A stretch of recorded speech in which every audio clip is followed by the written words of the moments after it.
Reddit, a place with more than 850 million monthly active users, where you can find stuff from funny cat videos to even legal advice. But it has a dark side, and today we're going to be journeying into it by looking at 3 extremely disturbing Reddit posts. Starting with, I found out my partner has been putting slugs in my food. I don't know how to forgive him.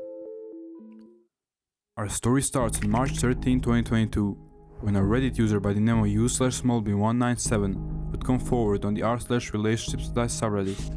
There, they would make a disturbing post detailing how their partner had been acting strange recently. The post reads, I found out my partner has been putting slugs in my food. I don't know how to forgive him. I, 22 female, have been with my partner, 24 male, for 4 years. I have never known him to do anything like this, but I did notice he started acting a little strange around maybe a month and a half ago. Anyways, he started being really nice to me around 2 weeks ago and was making me food, baking me cakes and stuff, which he never usually cooks, so I was happy he found a hobby. I did notice sometimes I felt sick and dizzy after eating and just put it down to lack of sleep/hormones. Anyways, a friend of my partner's came into my work today. I work in a cafe and said he needed to speak to me when I was free. I was free as there wasn't any customers at this time. He told me that my partner has been collecting slugs from the garden on fruit he has been putting out there, putting them in my food, blending them up. He even sent this friend of his pictures of a bag of slugs he had collected and a picture of blended slugs. I feel really sick to my stomach. I don't understand why he would do this. This is so out of character of him.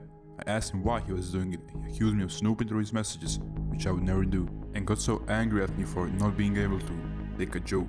I feel disgusting. I love him to pieces, but I just don't understand his way of thinking just now. Am I overreacting? I don't know what to do. I feel lost. And that's where the original post ends, and just a few hours later, Smallby will come back to Reddit where they would make a terrifying discovery. Just found a jar with 4 slugs in under the sink my partner must have forgot about. I think they are dead. I feel physically sick. Below, Smallby would provide a picture of the slugs her partner was presumably going to feed her. Now, I'm sure many of you already know, but slugs are a notorious parasite host and can be incredibly dangerous to eat. There was even a kid a while back who ate one on a dare, became paralyzed and died. So it's no surprise, Redditors were quick to jump to Smallbean's defense with the comments saying, if anything, you're underreacting, you need to leave this psycho. People die from eating slugs, he's deliberately trying to poison you. This is psychotic behavior, I would dump him like ASAP. And so, the post getting so much attention, Smallbean would very shortly after come back with an update. Now, it's a bit long, so I'll try to shorten it down, but it starts off by Smallbean stating how they went to urgent care last night, and how there could be infections and some other problems due to the poisoning, and how they talked to the police and wrote a statement. The post continues by Smallbean saying, my ex refused to say anything to the police or to me, however, he did say he would speak to his friend and only him. He then spoke to me. I was not alone. I was with a friend and his friend too, and he confessed to doing random experiments on me starting a few months after we moved in together. It all started with spitting on my toast, then a week later he replaced my beta blockers with salt. I want to add, he was my medication holder as I have a history of suicide attempts, so he handled my meds and gave them to me, and that's when he thought it would be funny. He also admitted to these things, swapping my Linda McCartney vegetarian sausages with real meat. I have IBS and struggle to digest meat, so I became a vegetarian. He also replaced my corn nuggets with his real ones. One of my giant pet African land snails went missing in the summer, and I assumed it escaped as I left the lid open on their box. But he said it had died, so he scraped it out and put it in my curry. I vaguely remember the day he did this, as he laughed whenever I went to eat the curry, and I got really paranoid, so I put it in the kitchen and stormed off. He then brought it upstairs and told me to taste it, and I did. And I realized he added loads of chili and said he was laughing because he put chili powder in and too much came out. Now I think he must have put the chili in to cover the fact he put my snail in there. Smallbean would finish the post by saying, I feel like this is all a dream, it just seems too dramatic to feel real. Also, in a comment, Smallbean would mention her partner was diagnosed with ASPD, which is basically sociopathy, which explains why he was actually doing all of this. Lastly, Smallbean would come back with 2 more updates, one where she would explain how she is struggling to eat food due to the trauma, and how she has left her relationship. And a final update, where she would state, I am alive. Hello everyone. Sorry for those who I didn't get to message back. My messages have been so full. I am alive but have been sick. Thank you to those who reached out to me. You all made me feel less alone. hope everyone is well. Food tampering, done by a loved one, is incredibly disgusting. Thankfully, Smallbean managed to leave her abusive relationship, and as of today, Smallbean is still active on Reddit and thankfully seems to be doing well. Our second post was made in 2015 by a now deleted user on the r/let's not meet subreddit. Essentially, Ob grew up in a small town, less than 1,000 people, the kind where nothing really happens, and was close friends with a guy named Jay. As she explains, Jay was your typical class clown guy. He had fiery red hair and his personality made him just a firecracker. He could make anyone laugh and he got along with nearly every person he met. He was just a great person to be around. As we grew up, we stayed decently close. I wouldn't call him my best friend, but we were good friends nonetheless. Right out of high school, Jay went straight to the Marines. He wasn't gone for even a year before he was dishonorably discharged. When he came back, he was slightly different. He didn't tell a single person, as far as I knew, why he was discharged. He didn't talk about the Marines much. Eventually, he became the same old Jay I knew before he left. We became pretty good friends again, picking up right where we left off. On a pretty uneventful week in January, Jay texted me about a party he was having at his house and asked if I'd like to come. There was nothing unusual, so of course I accepted. He said it was going to be a small party, and there was only an exclusive list of people, so I could only invite someone if I had his permission. I thought that was weird, but just shrugged it off. I figured he just wanted people he really knew. Maybe he's finally going to open up about the Marines, is the one thought that I had that kept me rational of his odd behavior. A couple days pass and Op doesn't hear from Jay, which she says isn't unusual, until she looks at her local news, where she finds that Jay and two of his friends, Steven and Toby, were arrested for kidnapping, torture, murder, and abuse of a corpse. As Op explains, I immediately opened up an internet browser and started looking at the news articles that were all over our local news. The basic gist of everything that happened was as followed. Jay knew about this drug dealer that was dealing near his home. He didn't approve of it, and he planned a murder to rid the world of his evil. His first step was to set up a drug deal with the victim. That wasn't a hard task, since he was a friend of a friend. He then convinced Steven and Toby to go along with him. They met the victim at the location where the man kidnapped him. Jay had the man in the backseat and began beating him while the other two were in the front. There was actually one time they had to stop the car as the man got out and they had to forcefully pull him back into the car.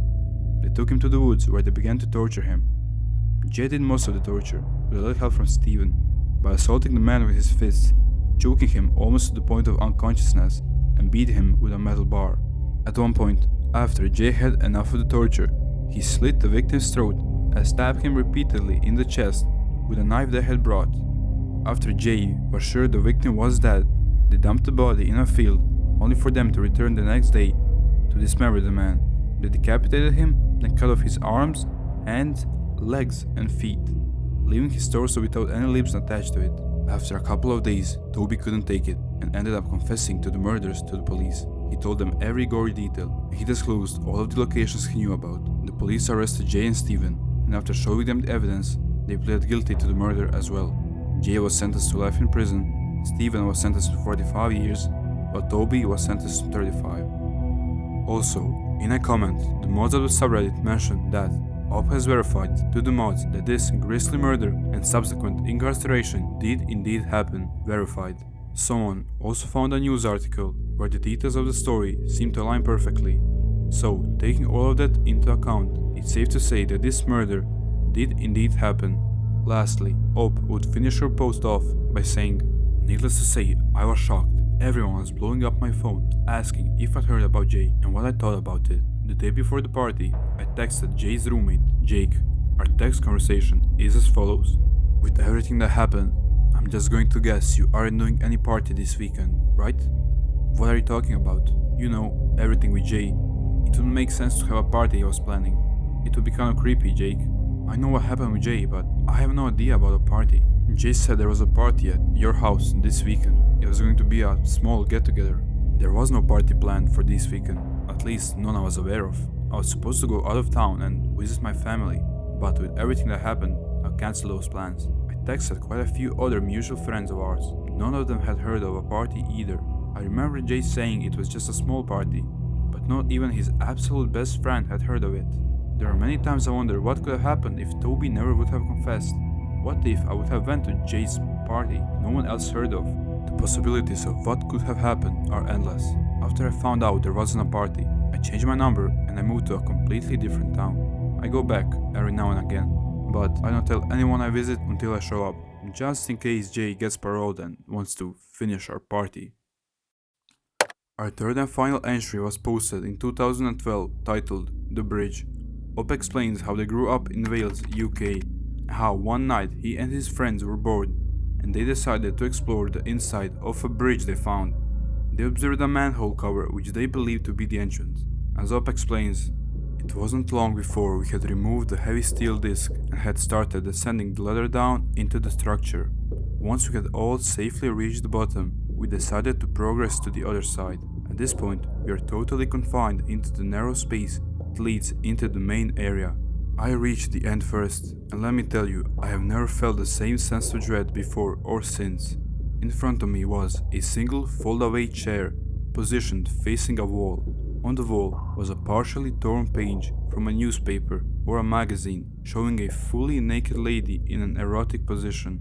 The reason I don't refer to it as porn is because something was different about it. I can't put my finger on it, but it just seemed more sinister. A few days later, Op would make a return visit, giving us more pictures and revealing what the full inside of the bridge was. Some of the pictures included a knife, a used candle, a milk container filled with a strange liquid, crime scene tape, rope, more magazine posters, and a bag filled with human feces. Lastly, the Op would end off by providing this picture of a sunset they took while leaving the bridge. And since then, there haven't been any more updates, and to this day, it is still unknown what the bridge was exactly used for.